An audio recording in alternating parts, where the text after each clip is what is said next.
Boa noite. Boa noite. Boa noite. Boa noite. Boa noite, deputado. Boa noite, Fernando. É um prazer tê-los aqui. Primeiro, pedir desculpa, demora 20 minutos. Foi a rede aqui, eu tive que refazer a rede interna. Então, é os problemas da internet, né?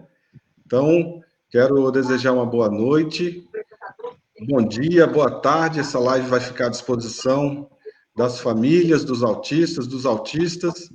Essa é a segunda live do MOAB, que é o Movimento Orgulho Autista Brasil.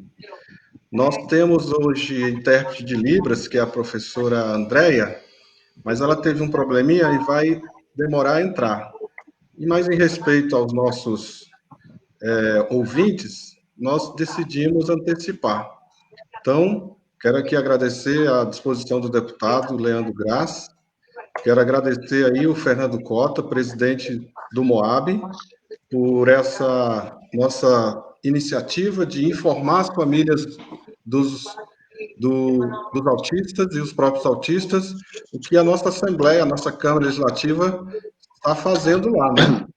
Então, eu quero inicialmente passar a palavra para o nosso presidente, Fernando Cota, para ele saudar e explicar um pouco do nosso trabalho, e depois eu quero passar a palavra para o deputado Leandro Graz.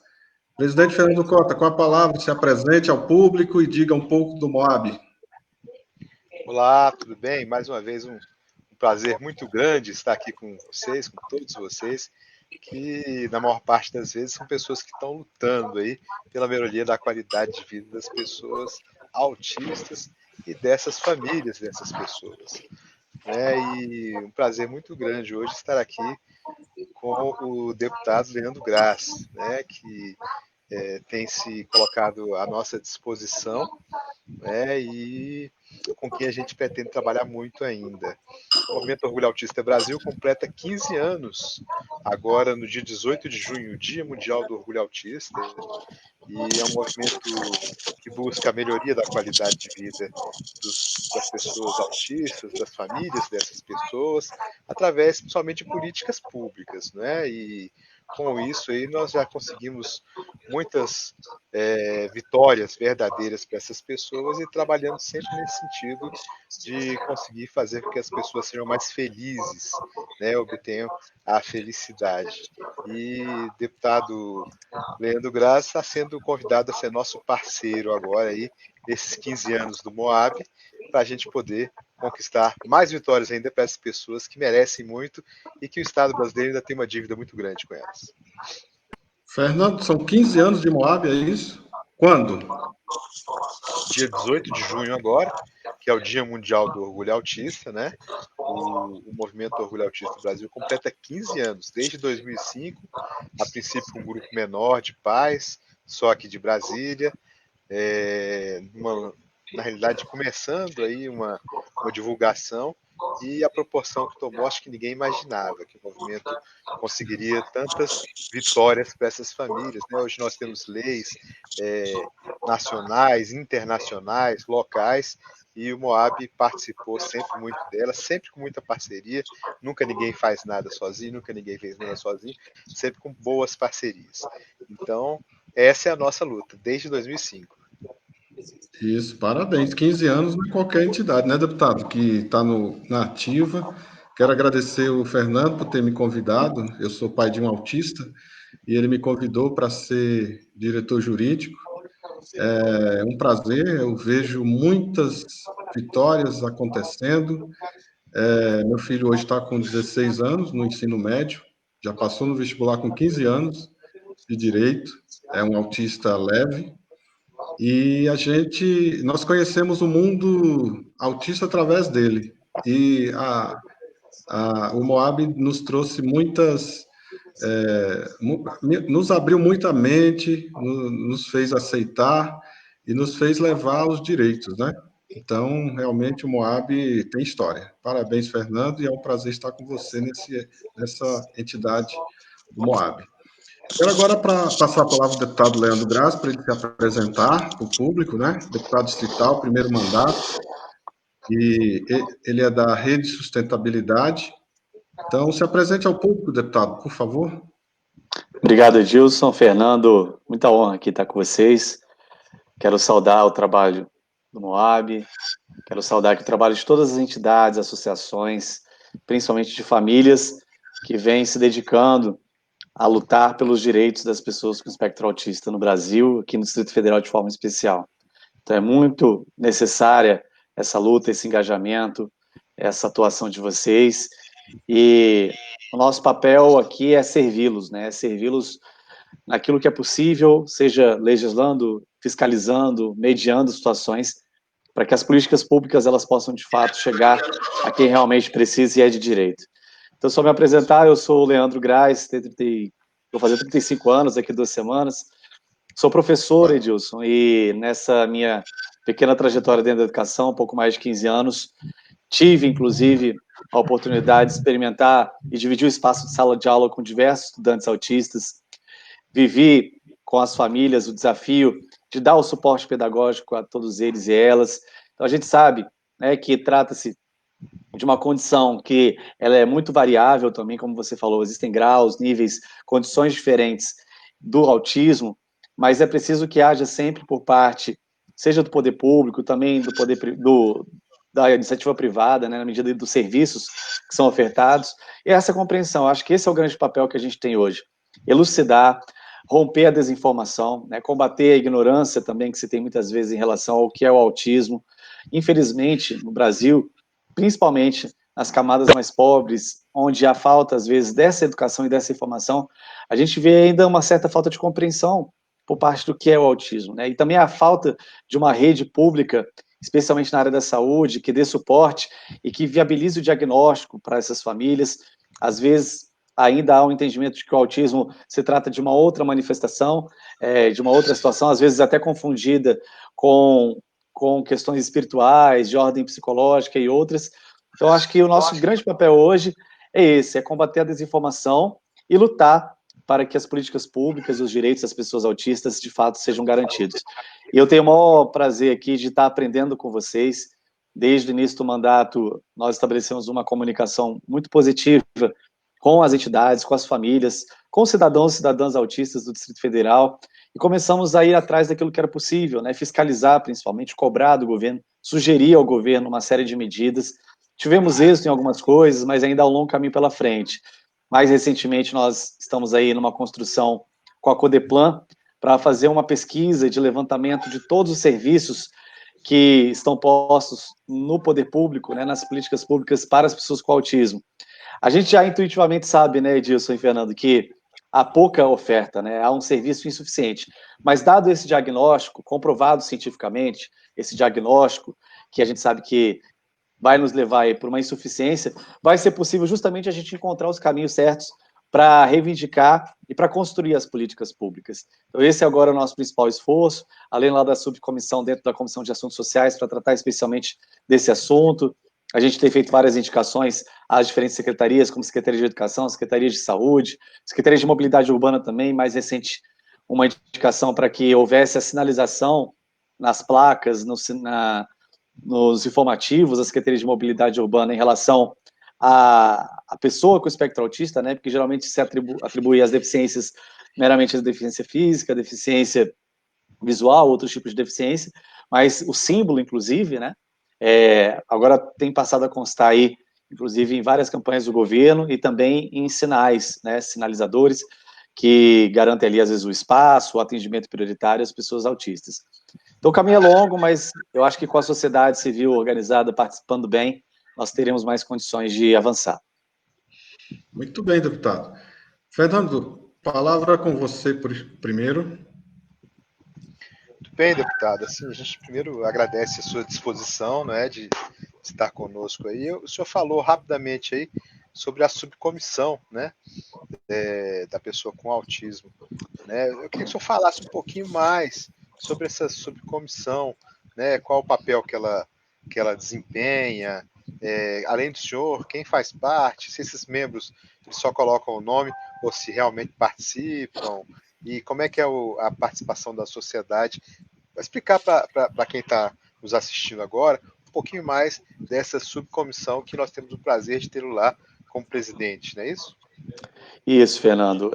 Lá na Câmara Legislativa a gente tem as comissões de mérito, onde tramitam os projetos de lei, e também nós desenvolvemos as atividades de fiscalização. E na Comissão de Assuntos Sociais, da qual eu sou membro, é uma comissão que trata de vários temas que vão desde da pauta das pessoas com deficiência, passando pela pauta das mudanças e das questões relativas à administração pública, aos servidores públicos, toca também em questões relativas à infância, ao esporte. Então, é uma comissão ela é muito intersetorial, ela é muito multitemática. E dentro dessa Comissão de Assuntos Sociais, nós fizemos uma proposta, um requerimento, para criarmos uma subcomissão. É um espaço institucional onde, como você bem falou, depende muito também da iniciativa dos parlamentares, mas principalmente dessa relação com a sociedade civil, para que ela tenha algum tipo de eficiência, digamos assim.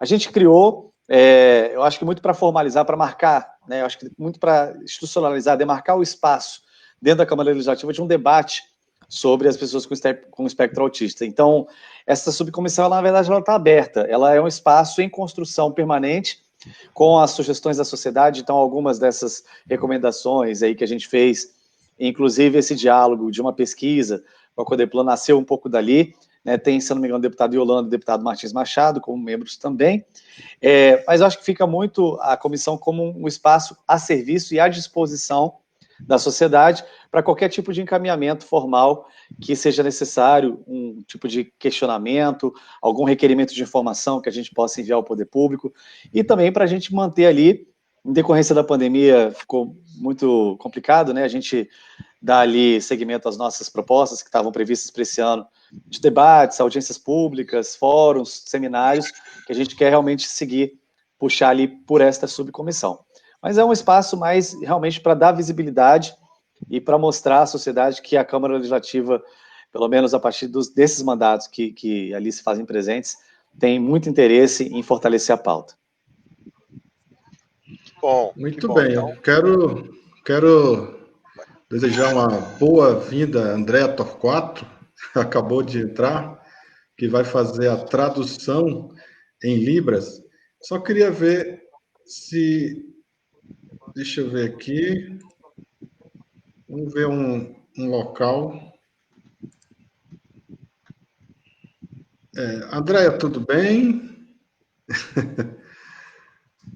Eu acho que dá para traduzir aí, não dá? Deixa eu olhar aqui. Um pouquinho apertado aí. Isso. Ok? Então vamos lá. Tá apertado não, André? Então vamos continuar. Vamos lá, Fernando. Você tinha falado... Deputado, aproveitando esse assunto, não tem ainda data para...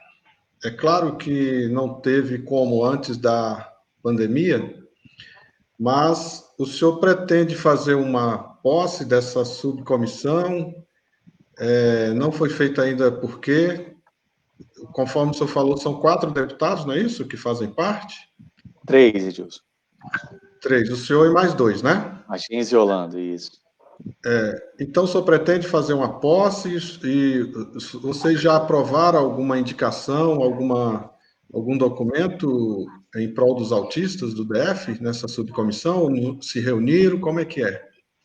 Isso, como eu falei, a subcomissão, ela não necessariamente precisa de uma posse, né? Ela não precisa de um instrumento formal. A gente gostaria muito de ter, agora, principalmente a partir do início do ano, ter feito uma programação, até com o apoio da Comissão dos Direitos da Pessoa com Autismo, da OAB, né, que você também participa, tem também da esfera da OAB Federal, a gente tem outras entidades. Não houve posse, né, porque, na verdade, a gente nem costuma fazer, mas o que a gente gostaria muito é de dar, como você falou, seguimento a alguns encaminhamentos. Por exemplo, a gente fez essa indicação à Secretaria de Mobilidade Urbana, né, em relação às informações e aos símbolos dentro do sistema de transporte público.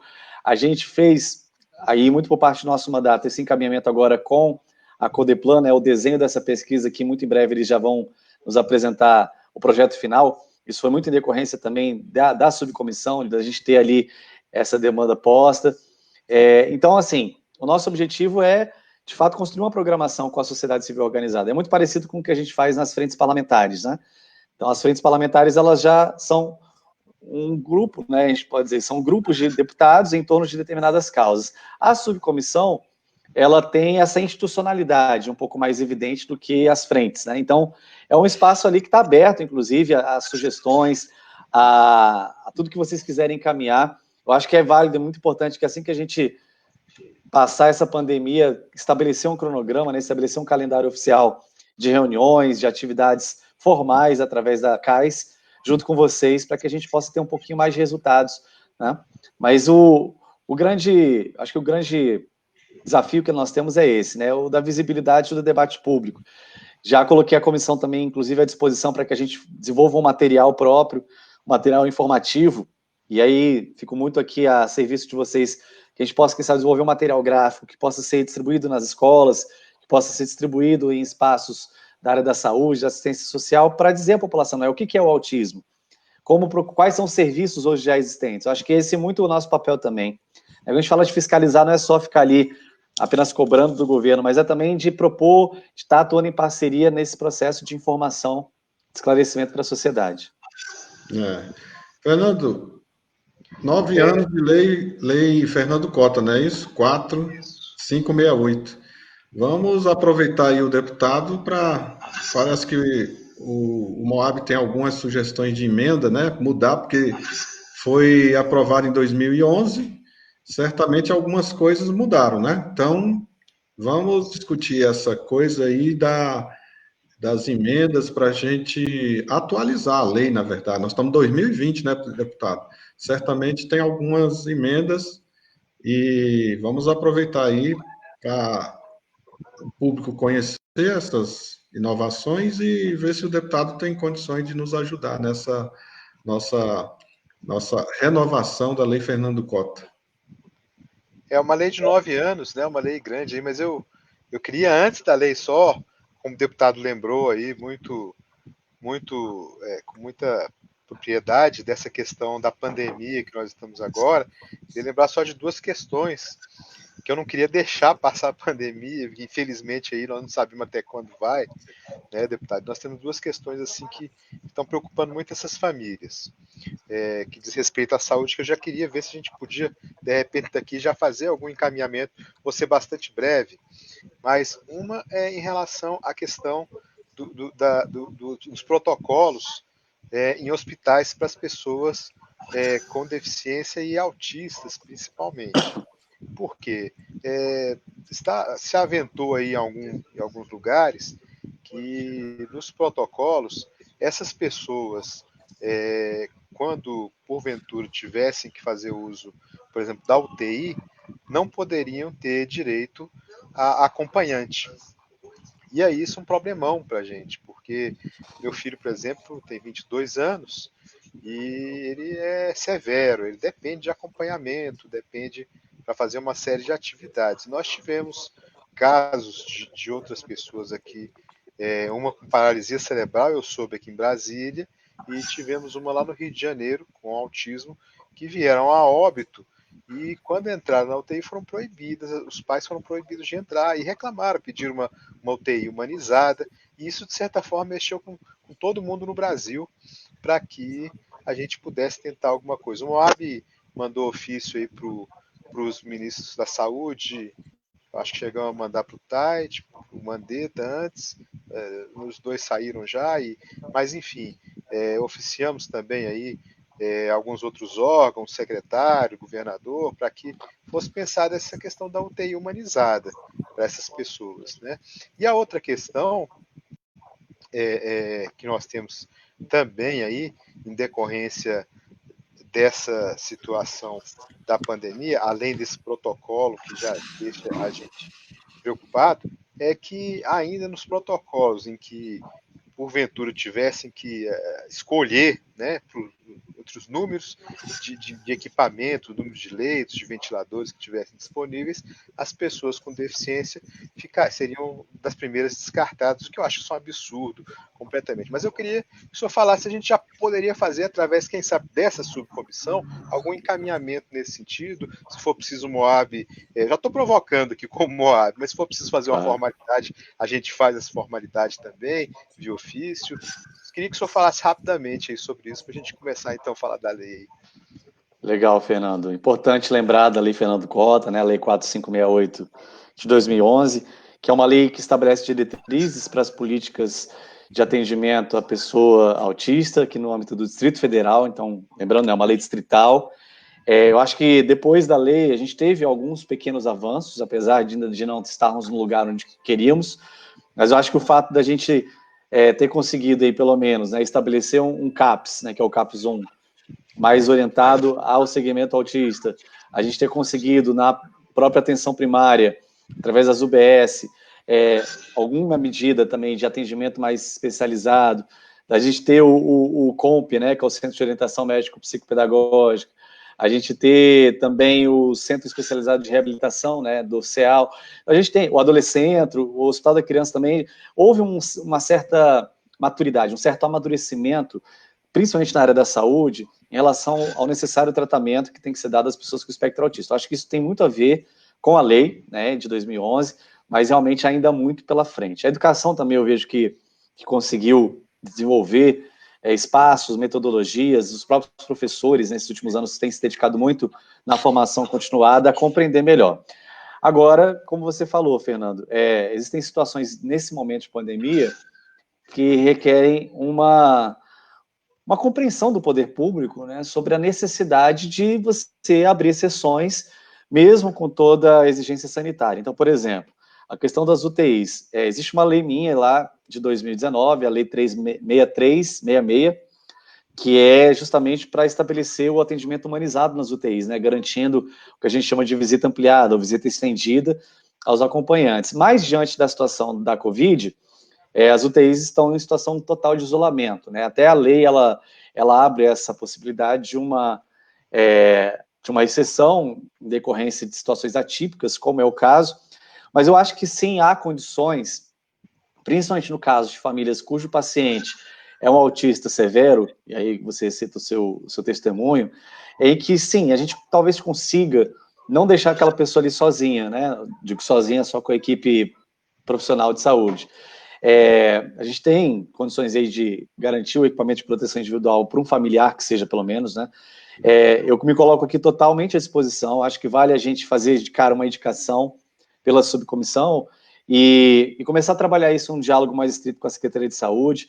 Me coloco aqui para a gente, quem sabe, fazer uma reunião já muito em breve, virtualmente, com a Secretaria, especialmente a parte a Subsecretaria da Atenção em Saúde, né?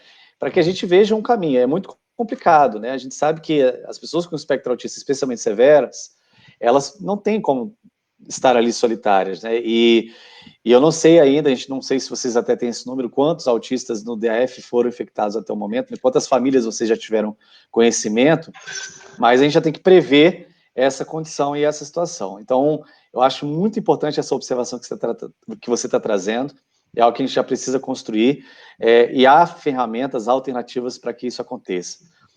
E o outro ponto que você traz, que agora já me fugiu aqui, mas se você puder me resgatar. Os protocolos Isso.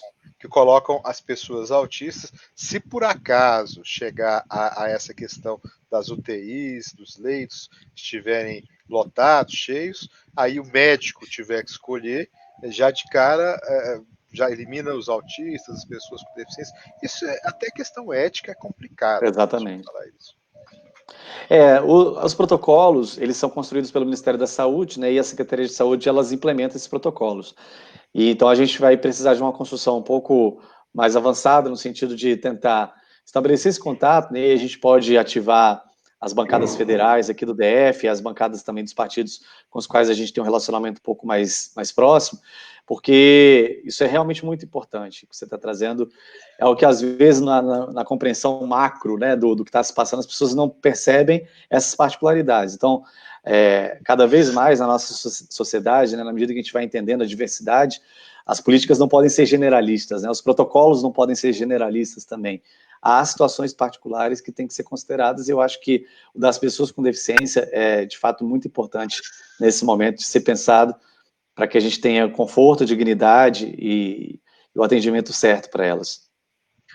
Deputado, nós tivemos a primeira live com o senador Isalci e foi até colocado essa questão. E aí ele se comprometeu a caminhar esse documento. Nós vamos Ótimo. fazer assim, vamos verificar se já foi. Se não foi ainda, que a gente faça em conjunto. O senador, né, em nome do Congresso Nacional, que nós temos na OAB a Comissão Nacional de Defesa das Pessoas com Autismo, a nossa comissão aqui no DF e a Câmara Legislativa e o Senado. E a gente faria esse documento e aí o senador pediria lá uma audiência, até porque foi difícil devido a essa troca lá no Ministério, e certamente eles já conseguiram definir quem é quem lá. Então, acho que essa semana, Fernanda, a gente poderia fazer uma gestão em conjunto e caminhar. Eu até soube, depois que o Moab começou a solicitar a rodo aí, que, por exemplo, em São Paulo, já começaram em alguns municípios a pôr em prática essa ideia da UTI humanizada. Eu tive conversando com a defensora pública Renata Tibiriçá e ela me falou isso aí, que já foi uma vitória, né? Depois desses ofícios aí, dessas lives que a gente conseguiu, enfim, colocar essa situação toda. E há uma mobilização muito grande no meio do judiciário. É uma pena que tudo tenha que terminar no judiciário, né? Mas tudo tem que ser judicializado, inclusive a saúde. Mas por isso é que nós buscamos aí esse caminho legislativo para a gente ver se a gente consegue com maior facilidade ou com menor dificuldade, vamos dizer assim, essas questões que são tão urgentes, né? É urgência atrás de urgência e as pessoas estão aí, a gente não sabe quem é que vai precisar ir para o hospital e que quer ter a garantia, né, de que essas pessoas sejam bem tratadas. Isso aconteceu lá no Rio de Janeiro, não pode mais acontecer com ninguém. Fernando, vamos lá? Perfeito. A lei Sim, Fernando Cota? isso. Eu queria falar um pouquinho, deputado.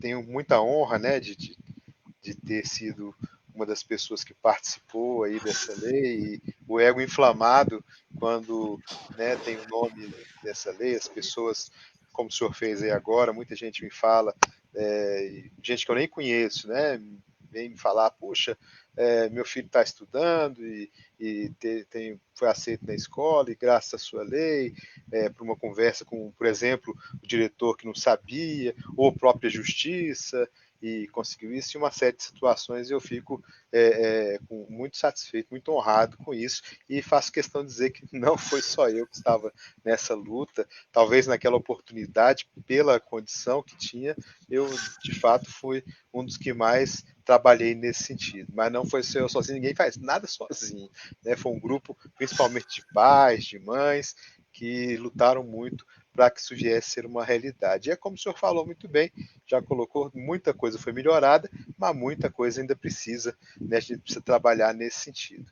Então, por exemplo, eu quero falar para ser mais direto, lá no artigo 1º da Lei Fernando Cota, a Lei 4568 de 2011, lá a gente tem a questão da Secretaria de Saúde realizar campanhas de esclarecimento à população acerca da questão do autismo, né, nas mídias, inclusive envolvendo aí também a Polícia Civil, Polícia Militar, Corpo de Bombeiros, que já são órgãos da segurança pública, quer dizer, uma campanha ampla. A gente nunca viu essa campanha ser feita, né, assim, por esses órgãos. A gente teve um sucesso muito grande, as entidades, de modo geral, que trabalham nisso, uma publicização da questão do autismo. Mas pela Secretaria de Saúde, a gente nunca viu nada disso e sempre tentamos e oficiamos e parece que as coisas são todas arquivadas lá, deputado. Complicado. Eu acho que muitas leis no DF, elas trouxeram para a gente um amadurecimento, um entendimento profundo das questões, dos méritos que elas tinham ali na sua essência, né? Eu acho que até a provocação inicial do Edilson é importante para a gente retomar a lei Fernando Cota, né? Retomar a lei 65 desculpa, 4568 de 2011, e pensar, inclusive, nas adaptações que forem necessárias, né? A gente já teve muitas mudanças, muitas questões que foram até aprofundadas nos últimos anos, e a gente retomar também essa questão da divulgação, né? Mostrar para as famílias que existem direitos garantidos e que essa lei trouxe. Eu acho que esse é um ponto também que a gente pode trabalhar, Fernando, em conjunto com a subcomissão, com o nosso mandato, é fazer uma publicidade um pouco maior dessa legislação, né? Mostrar para as famílias, trazer aí para o centro da sociedade a relevância, né, das ações, das políticas para as pessoas com espectro autista, o que é, né, o que é o autismo também. Muita gente, como eu falei no início, ainda não tem o entendimento, não tem a compreensão do que seja o transtorno do espectro autista. Então, é muito importante que a gente faça isso. Eu estou totalmente à disposição, acho importante você tocar nesse assunto, porque, de fato, várias leis bacanas, né, positivas, que a gente aprovou no Distrito Federal, acabaram ficando ali como leis bonitas, mas que o próprio Poder Executivo não se apropriou delas. A gente teve duas, três trocas de governo aí nesses últimos 10 anos, e eu acho que está na hora da gente realmente fazer essa legislação valer e cobrar do Poder Executivo o que consta no seu texto.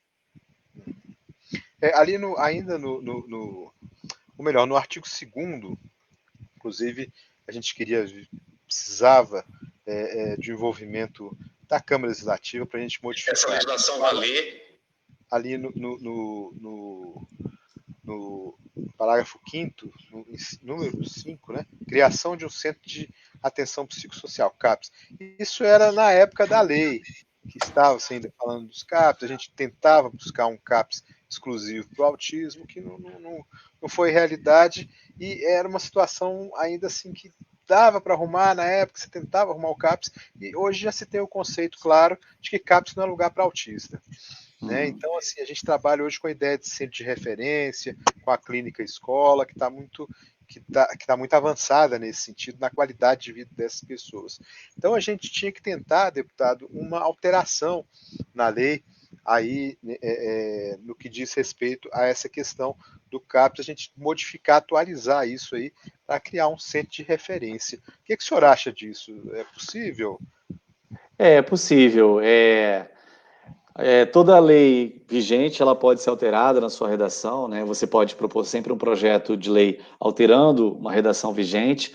É sempre necessário a gente considerar também o aspecto de constitucionalidade, porque quando a gente, pelo legislativo, né, a gente estabelece a criação de serviços ou a instituição de um determinado centro, a gente, por vezes, é questionado pelo próprio Poder Executivo quanto à competência da Câmara, né? Porque a gente não pode impor ao Executivo gastos, né? Então, eu acho que a gente tem um caminho que é, por exemplo, prever qual é o tipo de centro de atendimento adequado à pessoa com espectro autista.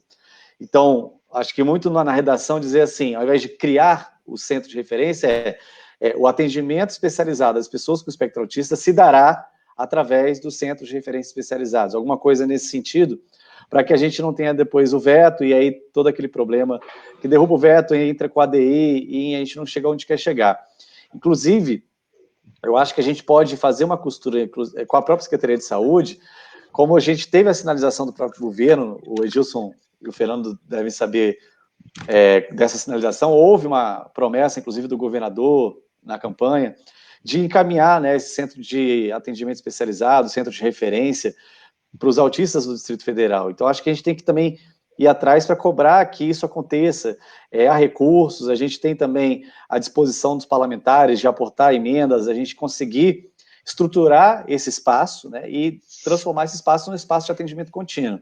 Como você bem lembrou, né, os CAPs são muito importantes do ponto de vista de atendimento da saúde mental, mas para as características e para a situação específica das pessoas autistas, não cumprem a missão que devem cumprir, né? Então, acho que vale muito, sim, a alteração de redação, a gente pode fazer, agora sempre considerando que não podemos obrigar o governo a criar algum tipo de serviço, mas sim orientar qual é o tipo de serviço adequado para aquela situação. E, na eventual criação, ele seguir aquilo que a lei manda.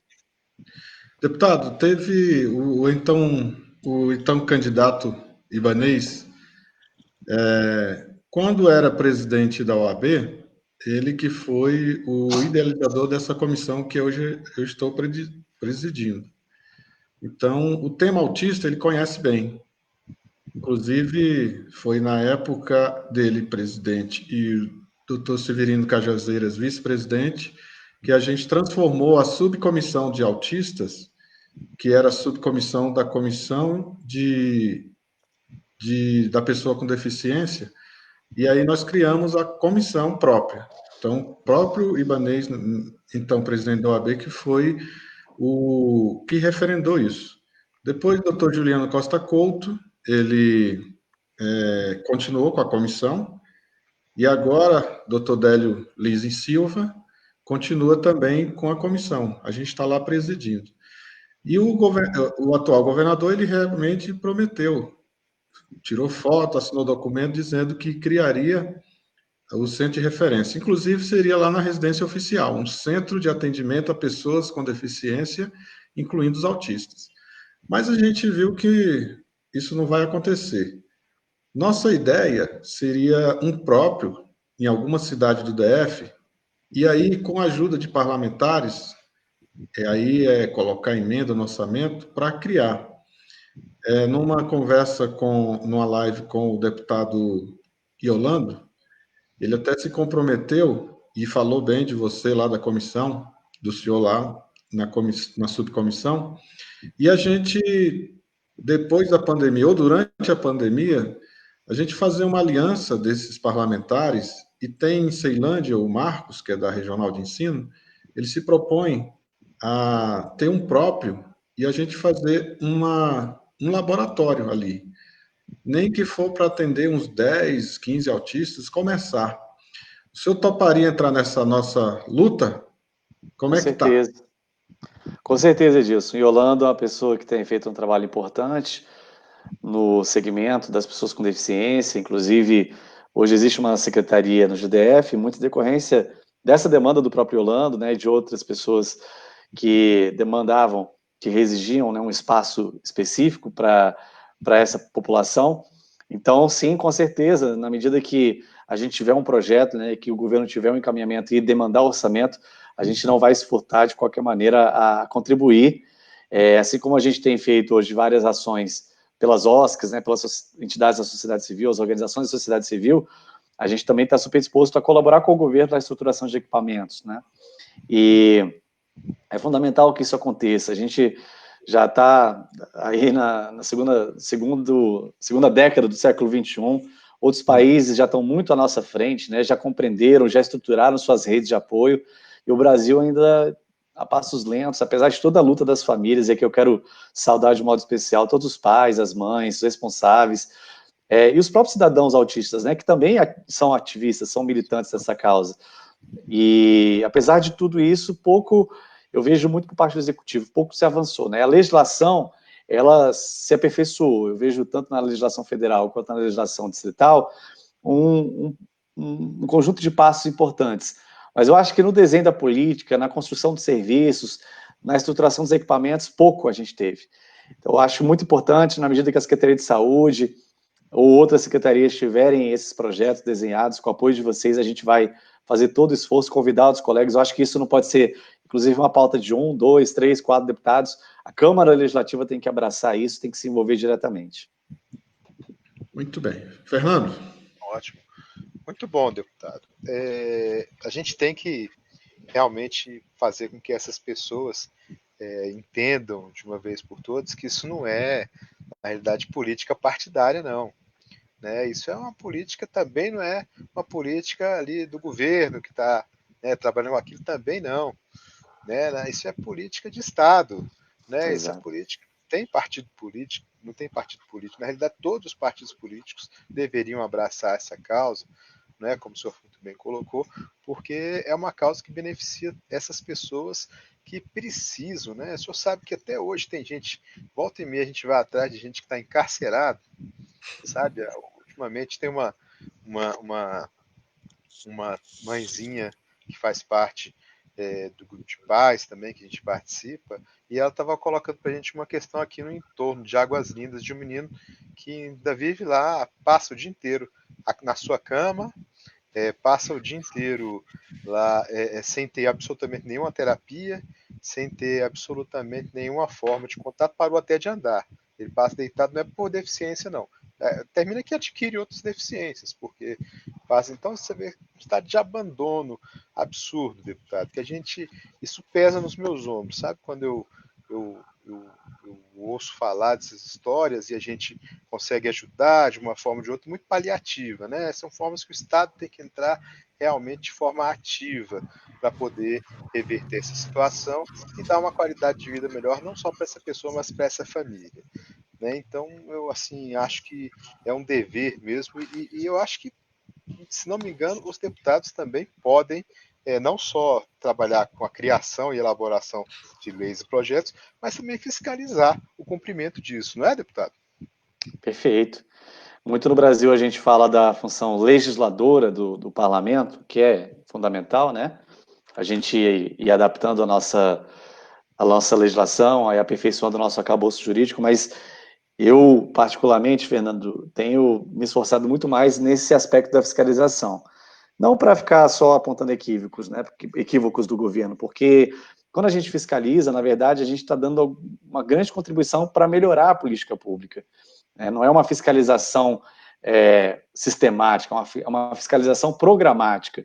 Então, sempre que a gente vai a uma escola, por exemplo, sempre que a gente vai a uma unidade de saúde, da assistência social, sempre que a gente faz uma escuta atenta, uma audiência pública, o que sai dali, nessa nossa experiência de ouvir, de atentamente escutar o que as pessoas têm a dizer, são propostas, são ideias, são sugestões, e a gente transforma isso, formaliza, na maioria das vezes, para o governo, né? É claro que o governo ele tem a autonomia para acatar ou não aquilo que nós sugerimos, mas o trabalho fiscalizador do legislativo, ele é fundamental. Um bom governo, inclusive, ele depende de um legislativo fiscalizador. Um legislativo que só passa a mão na cabeça, ou que só fica ali carimbando o projeto do governo, ou que simplesmente não faz nenhum tipo de contraponto ao cumprimento da lei, à boa execução do orçamento, ao bom desenho das políticas, venha levar um governo a errar demais, né? Então, o governo erra muito se ele não tem um legislativo fiscalizador. E aí, na Câmara Legislativa, eu tenho defendido muito isso, tanto para quem é da base, quanto para quem não é da base do governo, né? Quem é oposição à situação. Todos devem fiscalizar. Todo mundo deve sugerir, todo mundo deve colocar ali para o governo os equívocos que eventualmente tenham acontecido. Não, como eu disse, simplesmente para fazer um tensionamento político, mas como a Constituição diz, né, como a nossa ideia de república estabelece, os poderes são independentes. O poder legislativo ele tem que estar ali fiscalizando, mas de forma harmônica, contribuindo com o poder executivo, né, que é muito o que a gente tem tentado fazer, seja requerendo informação, fazendo indicações, ou até mesmo quando a gente aciona os órgãos de controle, para mostrar para o governo, o caminho não é esse, né, não é esse o interesse público, não é esse o desejo da sociedade em relação a esse tema ou aquele outro. Então, acho que é muito bem lembrado isso que você falou. A fiscalização é talvez aquilo que a gente mais tem que fazer nesse momento. Fiscalizar para ver se as leis já existentes estão sendo cumpridas, a exemplo da própria Lei Fernando Cota, a fiscalização em relação àquilo que o Estatuto da Pessoa com Deficiência também estabelece, a fiscalização das políticas da saúde, da educação, de forma a verificar, as pessoas estão tendo seus direitos garantidos?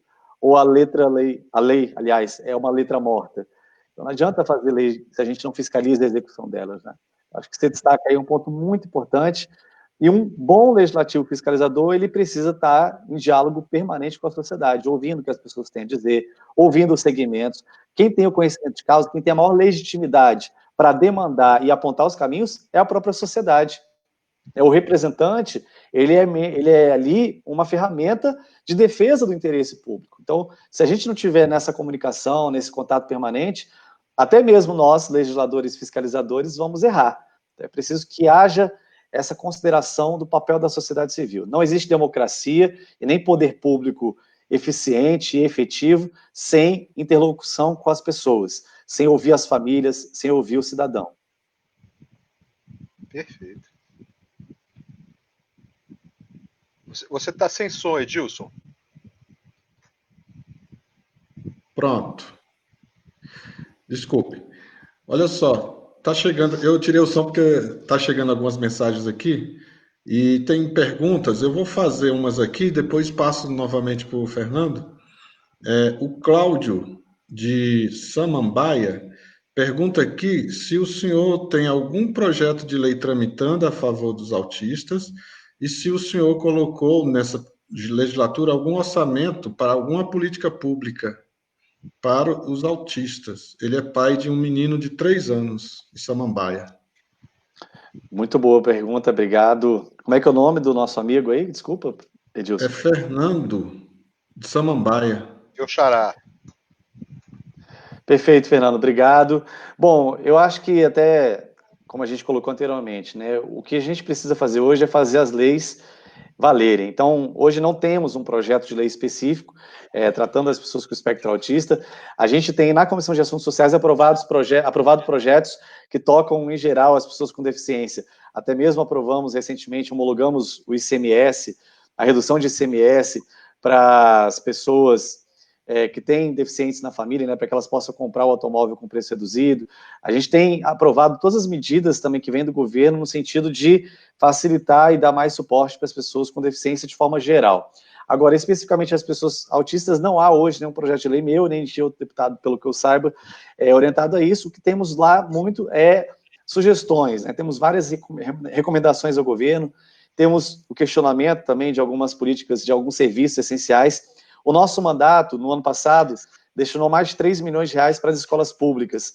E boa parte dessas escolas são centros de ensino especial, que receberam recursos nossos, como o Centro de Ensino Especial do Plano Piloto, destinamos também para Samambaia e outras áreas, outros territórios.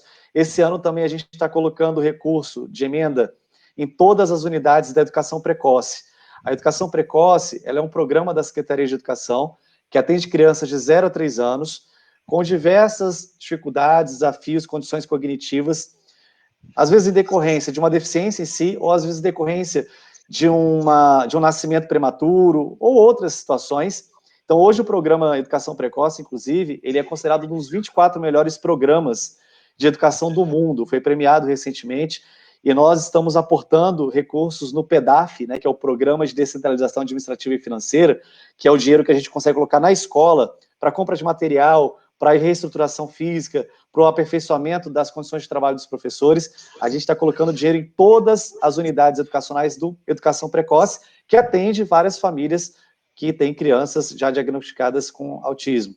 E além disso, também temos aí batalhado bastante com algumas parcerias na área de educação, principalmente, para projetos complementares.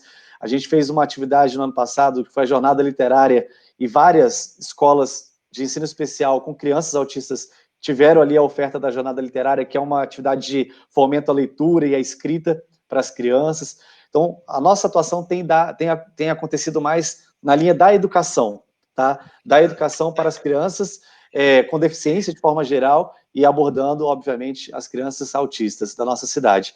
E temos conversado, recebido, dialogado permanentemente com as entidades, né? Tanto aqui, hoje, mais uma vez, a oportunidade que a gente tem com o OAB, a AMA Brasília também, a gente tem conversado muito com a comissão da OAB para pensar estratégias de cobrança, de fiscalização com o poder público. Então, é isso muito que a gente tem feito, né? As nossas emendas, principalmente na área da educação, têm atendido várias crianças, adolescentes também, autistas do Distrito Federal. Quero pedir desculpa, porque não é, Fernando, ele está aqui, de Samambaia, filho de 3 anos, ele está parabenizando o deputado Leandro, que teve em Samambaia, acho que uma palestra que o senhor fez lá, viu? Então tá parabenizando o senhor. A gente foi Fernando, lá na formatura da educação precoce no final do ano passado, foi muito bonita a formatura lá de Samambaia. No ano passado a gente executou 540 mil, se não me engano, de recurso de emenda parlamentar em Samambaia. É uma das cidades que a gente tem observado com muito carinho, assim, né? Porque tem uma população infanto-juvenil muito grande, Edilson e Fernando. Inclusive, assim, eu acho que esses são os dados que mostram, a Codeplan tem esses indicadores, as regiões mais pobres do DF são as regiões justamente com a maior concentração de crianças e adolescentes, e é onde a gente tem menos serviços essenciais. Então, a gente tem feito um trabalho de muita atenção com essas regiões. ok. Fernando, Não, imagino se é complicado, né? Pegando essa última parte aí para começar, se já é complicado para a gente que é classe média, né? Eu sou inspetor da Polícia Rodoviária Federal, minha esposa é professora, Então, nós somos classe média. Se já é complicado para a gente, para você conseguir uma terapia para o seu filho, você tem que abdicar de uma coisa aqui, de outra ali, não consegue do jeito que quer exatamente. Imagina para quem depende, por exemplo, do Bolsa Família, né? Depende, por exemplo, de programas assistenciais do governo, BPC. Então, a gente sabe que a coisa é muito complicada e a gente recebe isso no Moab de paz, né? E eu quero, inclusive, lembrar aqui, mandar um abraço, foi falado aí com muita propriedade da AMA DF, nosso parceiro há muitos anos, né? A AMA DF é uma parceirona aí, meu sogro já foi presidente lá, minha esposa já foi vice-presidente em gestões passadas, eu já estive lá muito com meu filho, mandar um abraço para o Gilberto Pereira, que está sempre nos vendo aí também, é o presidente lá da AMA DF, e que também precisa de um apoio muito grande, fica lá no Riacho Fundo, né, lá dentro do Instituto de Saúde Mental, e tem um problema sério aí também para ficar lá, porque volta e meia o governo quer tirar, aí a gente conversa com os políticos, com esses tomadores de decisão, quando eles estão lá, e eles, não, tá certo, vamos desistir da ação, mas chega lá na hora de desistir, não desiste, e fica igual essa situação que nós colocamos aqui, complicada, nós conseguimos encontrar com os candidatos aqui do DF para governador, e um deles, naturalmente, foi o governador Ibanez, naquela época, então, candidato. Ele garantiu para a gente estar lá nas fotografias, do lado, né? E depois a gente não consegue mais, rapaz. É impressionante falar com essas pessoas. A gente consegue, no máximo, chegar num secretário, né, num deputado que conhece, mas não consegue efetivação de alguma coisa. Então, por isso é que a gente tem que tentar, às vezes, usar o parlamentar, porque, né, na campanha é uma coisa, a gente sabe disso, e depois da campanha é outra, e eu quero, inclusive, fazer aqui, né, o meu agradecimento por o senhor ser essa pessoa atuante, que vai aos lugares, que está em comunicação com a comunidade de um modo geral, com a sociedade, mesmo depois de ter sido eleito, né? Não ficou só na campanha, no seu caso, e a gente agradece muito, da maior importância ter esse espaço aberto para a gente poder encaminhar também as demandas dessas pessoas, né, dessas famílias, para essa subcomissão, que é muito específico, né? Isso que quando a gente pensou, solicitou, né, das vezes em que podemos, a recriação, inclusive agora também no âmbito da Ordem dos Advogados do Brasil, de uma comissão específica, foi nesse sentido também, de poder ter espaço maior para encaminhar essas demandas e isso poder ser ouvido e ser transformado em realidade. Eu digo, deputado Leandro, que, por exemplo, lhe falei agora desses exemplos, que infelizmente no Brasil são ilhas, são lugares muito específicos que funcionam para essas pessoas. A maior parte não funcionam, elas quando estão nos CAPs são pessoas que são vulneráveis nesses lugares, há casos aí de abuso, inclusive, de pessoas, então é uma ideia, é uma coisa que já está passada, já não é mais a realidade que essas pessoas precisam hoje. E quando eu falo de exemplos assim, né? Muitas vezes a pessoa pensa, clínica, escola, você está falando o quê? O que é isso, meu Deus? Quer de novo segregar essa pessoa, botar numa clínica e fechar? Não, não é. O nome parece sim, mas eu digo até assim, pode botar o nome de sua mãe, se você achar bonito. Mas assim, importante é que o serviço funcione. É um serviço onde os pais, a mãe vai poder deixar seu filho lá, e esse seu filho vai ter atendimento na área de saúde, que são basicamente as terapias, principalmente, né, que essa pessoa vai ter, e educação, que é o atendimento pedagógico, que ele vai poder e não precisa ficar, como os graus são diferentes, né, o gente não precisa ficar o dia inteiro. Tem um que vai precisar ficar o dia inteiro, tem outro que não, vai precisar só ficar meio-dia, tem um que vai precisar só ir uma vez por semana, tem um que vai precisar só receber instruções dali, não vai precisar. Então, enfim, é para esse público variado. E a gente não consegue fazer, né, com que chegue, de um modo geral, na cabeça desses administradores, desses gestores, que isso vai sair muito mais barato do que realmente colocar esse sujeito numa clínica amanhã e pronto, esquecer ele lá, além de ser muito pior para a família, para essa pessoa, para a autoestima dessa pessoa. Então é fundamental o trabalho nesse sentido, que a gente consiga realmente despachar essas situações e fazer entender, fazer o sujeito entender, olha, não é só uma questão solidária, não, é também uma questão solidária, mas é uma questão, inclusive, de economia, que vai se melhorar, vai se gastar muito menos com esse indivíduo, com essa família, se esse indivíduo tiver o apoio a partir de agora. Perfeito. É isso mesmo, Fernando. Saudar aqui todas as AMAs do Brasil, né, de forma especial a AMA aqui do Distrito Federal. A gente sabe da batalha, da luta, do suor deles. Mandar um abraço também para o Gilberto aqui, para a Gisele, todo o pessoal. Eu conheci lá a unidade da AMA no Instituto de Saúde Mental e toda essa saga que eles estão vivendo há alguns anos dessa judicialização, do governo cedeu espaço, volta atrás, um renova, enfim, uma confusão. A gente também até já tentou sensibilizar a Secretaria de Saúde, nas vezes que eu tive a oportunidade de conversar com os servidores, os subsecretários de lá, coloquei isso, e espero que tenha um desfecho ideal, né, que é a garantia do espaço para eles, que não seja lá, mas sim, se não for lá, que seja em outro lugar, né, mas que eles tenham esse espaço, porque tiram do bolso deles, né, são as próprias famílias que mantêm aquilo funcionando, que mantêm os profissionais ali, então é importante valorizar, já que a gente tem uma carência enorme de unidades, de espaço, de oferta de serviço, então pelo menos que aquilo que a sociedade se organiza para fazer não seja destruído pelo Estado. Eu quero aqui declarar todo o meu apoio à AMA, dizer que a gente está totalmente à disposição aqui para continuar nessa luta. E é importante também, como você bem salientou, Fernando, no início da sua colocação, a gente fazer todo esse trabalho, essa luta chegar na periferia, que é onde, infelizmente, você até salientou aí um caso que você teve conhecimento de um menino, de uma menina que estava ali enclausurado, né, encarcerado. Isso é muito comum, né? É muito no sentido assim, há uma frequência razoável, né? Vocês sabem até mais do que eu disso, mas a gente ouve relatos, fica sabendo de situações em que ali, quando a família percebe um comportamento diferente do seu filho, interpreta de uma forma muito, às vezes, preconceituosa também, acha que a criança está com algum tipo de distúrbio, amarra na cama, deixa trancada no quarto, não deixa a criança ter acesso a outras pessoas.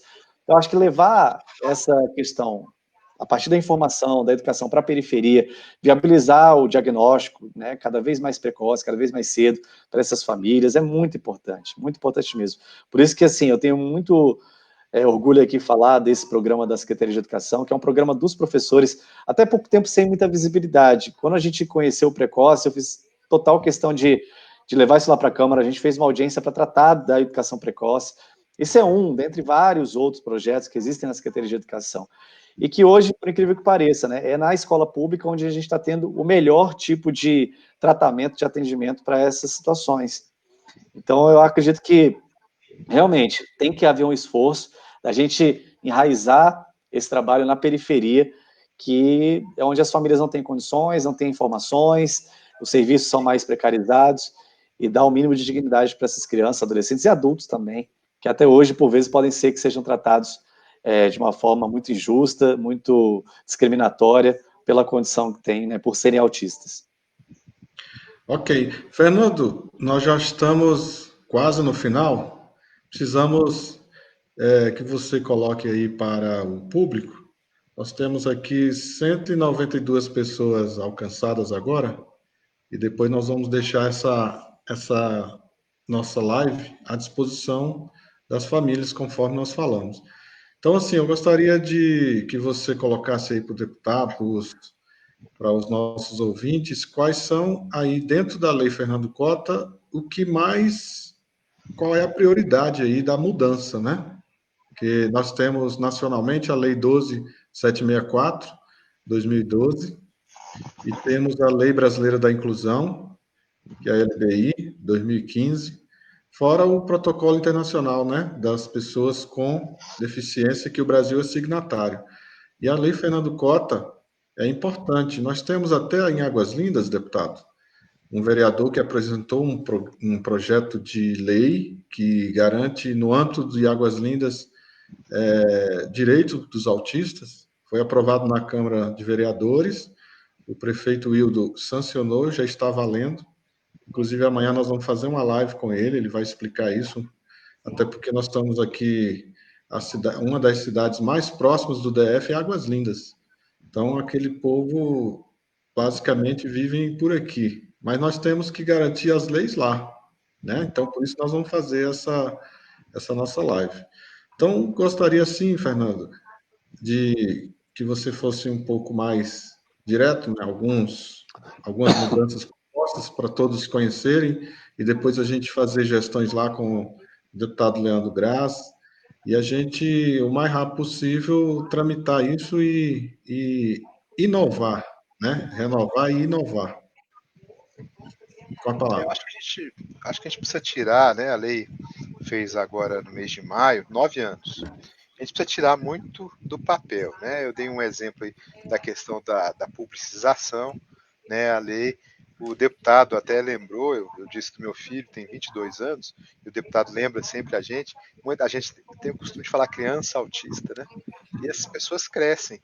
E tinha uma mãe lá no Rio de Janeiro, muito amiga minha, que ela falava assim, olha, o filho dela é mais velho que o meu, e ela falava assim, olha, depois que chega aos 18 anos, nem morre nem deixa de ser autista.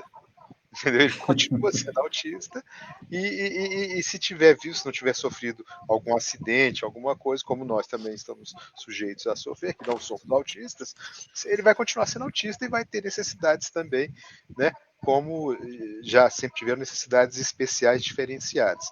Então é muito importante lembrar aí dessa questão dos adultos. Né? Essa lei abrange as pessoas em todas as idades, né? Desde o diagnóstico ali, né, nós temos a lei Berenice Piana, que é a lei nacional, que fala que desde a suspeita já desse sujeito ele deve ter o atendimento adequado, diferenciado, né? A lei Fernando Cota ela fala disso, da questão das diferentes terapias a que esse sujeito deve estar submetido, conforme as suas necessidades, as suas especificidades, né? Então, isso é muito importante. Nós todos somos diferentes e os autistas também são diferentes entre si, né? E uma diferença muito maior que ressalta aos olhos, né? Então, a gente precisa trabalhar muito nesse sentido para tirar isso da lei para transformar em realidade. A questão do transporte também previsto na lei. Uma coisa que funcionou bem na lei, a gente teve que fazer campanhas e trabalho junto ao Detran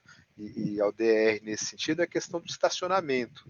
Né? Nesse ponto, a lei Fernando Cota ela até tá mais bem redigida do que a lei nacional, a lei Berenice Piana, porque ela traz especialmente num parágrafo que o estacionamento será franqueado às pessoas com autismo, o estacionamento específico para as pessoas com deficiência será também franqueado às pessoas com autismo.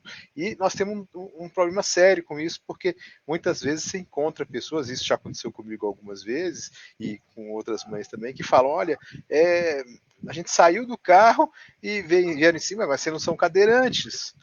Por que vocês estão fazendo isso? Vocês não são.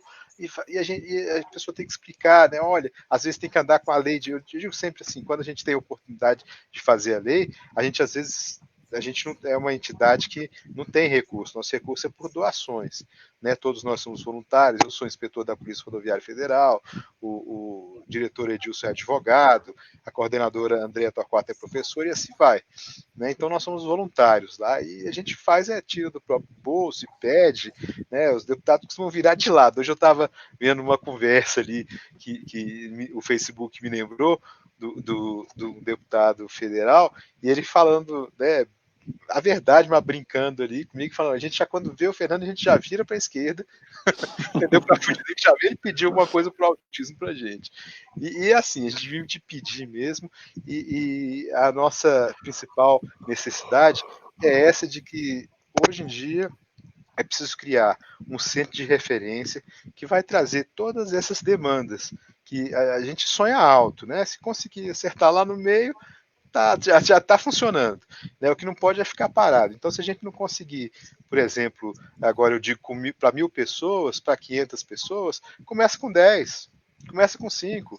Governador, se de repente algum assessor estiver nos ouvindo, né, do governador agora, ou o deputado achar por bem enviar isso, levar a sugestão, governador, não tem dinheiro agora, então tá bom, então vamos começar com 10. Vamos aproveitar um espaço que já tem, né, uma escola, um centro, são 13 centros de ensino especial no Distrito Federal. Quem sabe a gente não consegue uma sala lá num desses 13 que já atendem, ou não, em outro lugar que se ache melhor, ou algum que seja até abandonado, não sei. Né, tem muitos lugares aí que podem servir para pelo menos começar um pontapé inicial. Não precisa ser centralizado, não. A AMA está lá, no Riacho Fundo, naquele espaço, porque na realidade, naquele período, não se encontrou espaço mais adequado que julgou-se interessante para essas pessoas. Mas interessante é que tenha no plano piloto, nas cidades, né, nas regiões administrativas, que se chamavam de cidade satélite antes, né, no entorno. O ideal é que a pessoa não precise sair longe da sua casa para isso. Isso que sirva não só para atendimento, mas para pesquisa, isso que sirva, de um modo geral, para subsidiar informações para pessoas da educação, da saúde, da assistência social, enfim, que a gente consiga mudar essa história muito triste aí de abandono da questão do autismo. Eu acho que a principal ideia, doutor Edilson, que a gente pode trazer aqui para o deputado é de tirar isso do papel. Né? Vamos transformar lá, está falando em CAPES ainda porque é uma lei antiga, vamos mudar então para o centro de referência que abarca toda essa ideia. Né? Eu digo sempre isso, seja o nome que for. Eu uma vez trabalhava com um amigo, João Belém, que trabalhava como bombeiro voluntário. E aí eles ganharam um caminhão de bombeiro enorme da Alemanha. Mas disse que ele falou assim: ó, só tem um problema. Para ganhar, tem que manter o nome da instituição. Ele falou: rapaz, põe o nome de sua mãe. Entendeu? O que eu quero é que isso aqui esteja aqui funcionando e atendendo. E assim foi, e assim deve ser, eu acho. Entendeu? O nome é o que menos importa. Se acha bonito que chame de outro nome, não é centro de referência, não é clínica escola, né? Não tem problema. O importante é que aquela pessoa tenha, principalmente, esses atendimentos na área de saúde, na área de educação, né, para que essa pessoa saia com uma condição melhor, se for possível uma assistência social também lá dentro, enfim, é uma gama de serviços que envolve tudo isso. Mas não dá para colocar isso de uma vez, não tem problema, começa, entendeu? Vamos ver se vai dar certo? Vamos, deu certo nos lugares onde foi montado, deu. Vamos copiar os bons modelos e vamos trazer aqui para a capital do país, né, para tornar isso uma realidade para um grupo de pessoas e que isso possa, à medida do possível, ir melhorando o número e melhorando o orçamento para que a gente possa ter qualidade de vida para essas pessoas. Né? Essa que é a grande proposta do deputado e, assim, em virtude do tempo, né, eu quero até depois propor ele que a gente possa passar para ele, oficiar através de ofício, através de documento, essas sugestões. Perfeito. Perfeito, Fernando. Eu acredito que esse é o caminho mesmo, porque como é uma lei que ela aponta para o estabelecimento de serviços, né, ela aponta para diretrizes sobre o modo de atender os autistas no Distrito Federal, o que agora realmente falta é fazer a lei acontecer na sua tradução para os equipamentos, para as políticas públicas, para o serviço de fato. E aí a gente vai precisar muito do apoio das secretarias que estão associadas a cada um desses serviços que a lei define. Então, como você lembrou, aí a Secretaria de Mobilidade foi onde teve um avanço, né, com a questão das vagas, a Secretaria de Saúde, onde a gente vai precisar batalhar por esse centro de referência, a Secretaria de Educação também, onde a gente vai precisar sofisticar ainda mais as linhas pedagógicas, né, os projetos pedagógicos para as pessoas autistas. Então, acho que agora o nosso caminho é muito mais de diálogo, né, de construção colaborativa com o governo, do que de fato de talvez criar uma nova lei. Não, acho que a lei ela é clara, a lei ela é importante e ela aponta o caminho, né? Agora falta vontade política, falta de fato esse empreendimento da execução, né, de fazer o serviço acontecer. E aí reafirmo aqui, estou totalmente à disposição para a gente levar esse diálogo adiante, continuar cobrando aí as secretarias, o governo do Distrito Federal, seja de maneira formal, né, com os documentos, para que a gente oficie, registre, frise a necessidade, nem mais a importância, é a necessidade desses equipamentos estarem funcionando, e também do ponto de vista orçamentário, né, a gente está agora já com a discussão da LDO, que é a Lei de Diretrizes Orçamentárias, muito em breve vai chegar a Lei Orçamentária Anual, então quem sabe aí no próximo mês, nos próximos 2, 3 meses, a gente tendo já um projeto para 2021, a gente faz a adequação da lei orçamentária de forma a garantir o recurso para a construção desse equipamento novo, né? Seja, como você falou, um equipamento às vezes pequeno, que atenda aí dezenas de famílias, quem sabe depois a gente amplia e começa a atender centenas, milhares, centenas de milhares de famílias. Então é por aí mesmo, eu acredito que tem que ser gradual e a gente vai chegar lá. Então estou totalmente à disposição aqui para que a gente construa isso, faça essa parceria e avance. Acho que as famílias desejam isso, elas querem ver as coisas acontecendo. Deputado, para encerrar, eu gostaria que o senhor colocasse a sua opinião, até porque o senhor está debatendo com a Secretaria de Educação a provável retorno às aulas. Qual a sua visão, até por causa da pandemia, a curva está lá em cima, né? O senhor está acompanhando aí esse debate na Secretaria, não só na hora da sua resposta, não só falasse dos alunos atípicos, né? Mas também daqueles autistas, daqueles alunos especiais, né? Que são pessoas com deficiência. Como é que está esse debate na Secretaria de Educação com a possível retorno às aulas? Muito boa lembrança, Edilson. A Secretaria lançou um documento há pouco mais de 2 semanas, que é um documento de orientação das atividades não presenciais. Ainda não há nenhuma diretriz, nenhuma perspectiva concreta de retorno das aulas. A gente sabe das dificuldades que as famílias estão enfrentando, tanto das crianças típicas quanto das atípicas, como você bem lembrou, das crianças com deficiência, nesse momento em que até boa parte dos pais já tiveram que retornar ao trabalho pela reabertura do comércio, e como que é complicado, né? Já é complicado você permanecer em isolamento social. A gente fez até algumas lives aqui com especialistas, psicopedagogos, para tentar ajudar um pouco essas famílias, mas é bem difícil, né? Bem difícil mesmo. Então, eu estou acompanhando de perto, vejo com muita preocupação a flexibilização das atividades em um momento em que a nossa curva está crescendo, ela está íngreme para cima, né, no sentido de termos aí um aumento do número de casos e de mortes no Distrito Federal. Então, a abertura do shopping semana passada, do comércio, agora a abertura dos parques. Estou numa postura muito preventiva, de muita precaução, muito cuidado. Eu, como sempre, tenho defendido que todas as medidas sejam pautadas em critérios técnicos e científicos. A gente não pode agora testar o comportamento da população sem as evidências, porque esse comportamento da população pode nos levar a uma situação realmente mais calamitosa, mais crítica e mortífera, né, do que aquela que a gente já está vivendo hoje. O sistema de saúde do Distrito Federal está começando a chegar no nível de sobrecarga de emergência, né, de urgência. Então, a gente ainda está aí com 60 e poucos % das UTIs ocupadas, mas se a gente tiver essa progressão contínua que está tendo agora, muito em breve a gente vai ter 90%, 100%. Então, me preocupa um pouco. Eu acho que a Secretaria de Educação realmente precisa ter cautela nesse momento, dar suporte às famílias, e aí tenho defendido muito que na ponta, ali na escola, é que isso aconteça.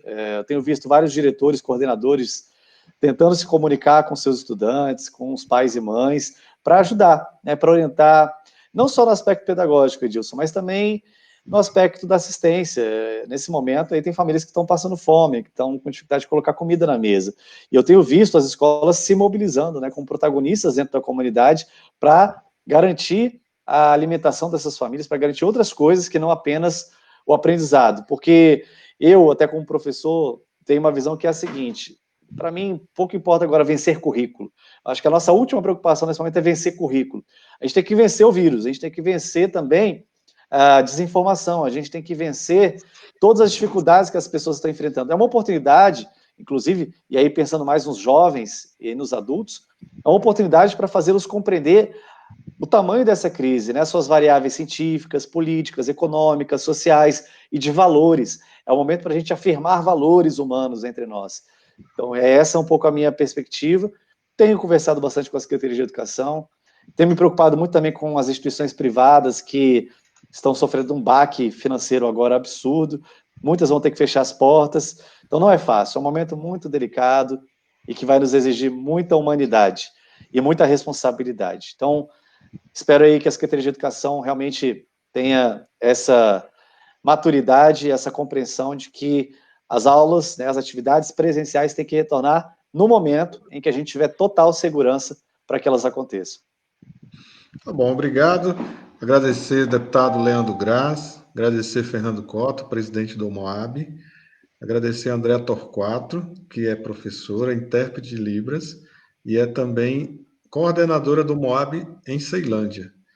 Então, para encerrar, dizer a vocês que, devido ao problema de internet mesmo, acabou que foi uma gravação e nós vamos daqui a pouco colocar no ar para todo mundo ter acesso a essa nossa live.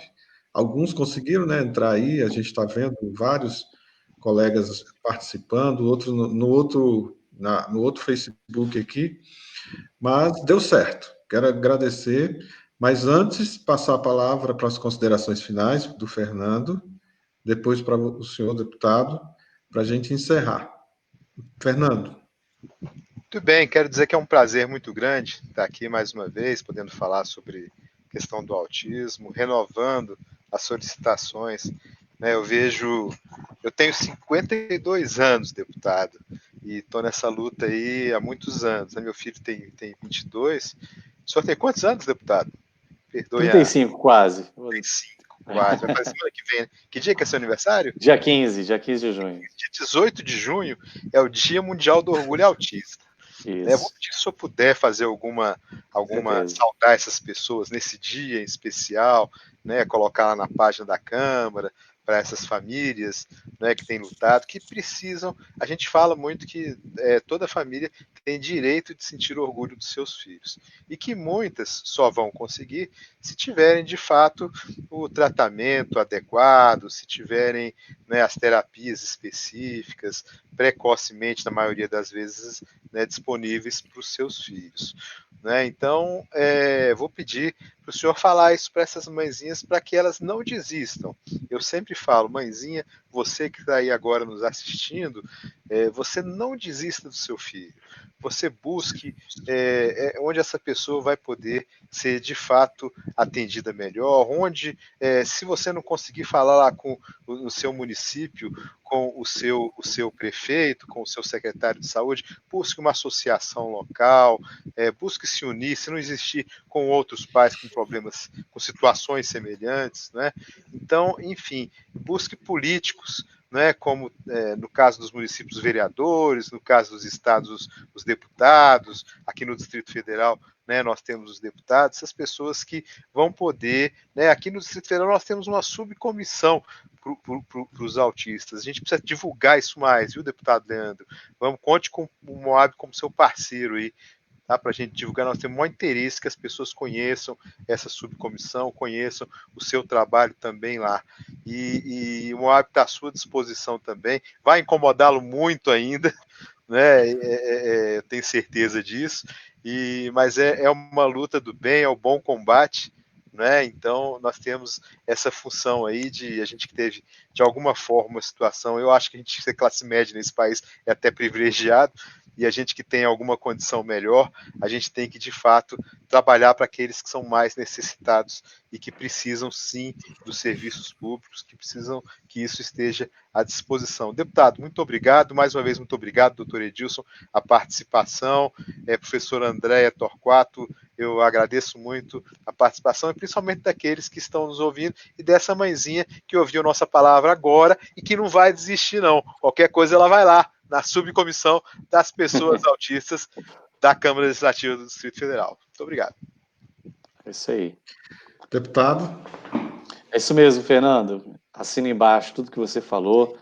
Quero parabenizar Moab. Quero te parabenizar, Fernando, pelo seu protagonismo, pelo seu engajamento, por você não desistir das famílias, por você não desistir da sua família, mas também não desistir de tantas outras que vêm no seu protagonismo, na sua liderança, esperança. São pessoas como você, como Edilson, como todos os nossos amigos das entidades, né, das AMAs, do próprio Moab.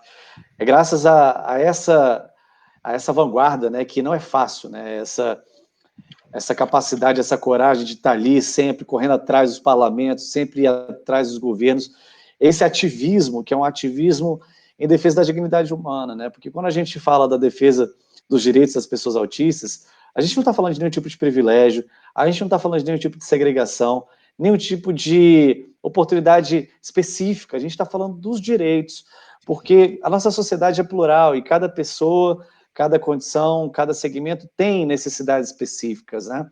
Seja por causa da idade, da condição, entre outros fatores. Então, é muito importante esse trabalho de vocês. Eu quero aqui saudar, dizer que, da minha parte, e a minha responsabilidade, meu papel é servir. É única e exclusivamente servir a vocês. Quem sustenta o Estado é a sociedade, quem financia o poder público é a população, quem paga o salário dos deputados é o cidadão, a cidadã, né, que ali todo dia, desde o mais pobre até o mais rico, paga seus impostos, principalmente os mais pobres, né, que pagam proporcionalmente mais seus impostos, desde aquele cidadão que está em situação de rua, todo mundo paga seu tributo, e o papel de quem está ali eleito pelo voto é somente servir, né, de colocar todo o seu trabalho, sua estrutura à disposição e honrar o compromisso que fez. Eu tenho um compromisso particular com a causa das crianças, dos adolescentes, a causa da educação, que é de onde eu venho, que é de onde eu milito, e que tem uma relação muito forte aí com as demandas de vocês. E tenho agradecido muito a essa oportunidade, porque eu aprendi muito, aprendi bastante e aprendo com vocês todos os dias, em cada um desses encontros, essas lives, das palestras, dos seminários, e dizer que por essa subcomissão, mas pelo nosso mandato também, eu estou totalmente à disposição para que a gente avance.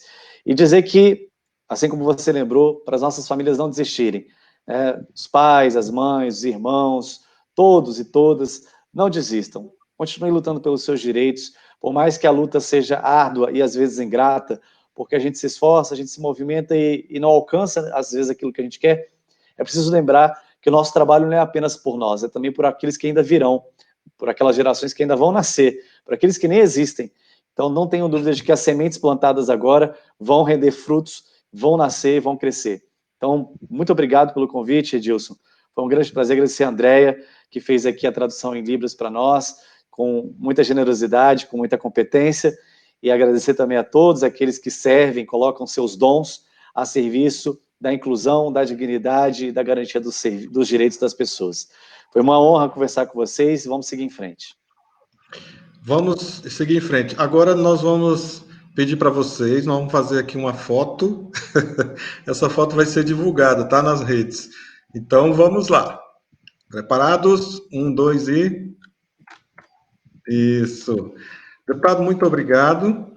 Obrigado, Fernando. Obrigado, Andréia. E até a próxima. Uma boa noite, um bom dia e uma boa tarde a vocês que vão nos ouvir, tá bom? Obrigado.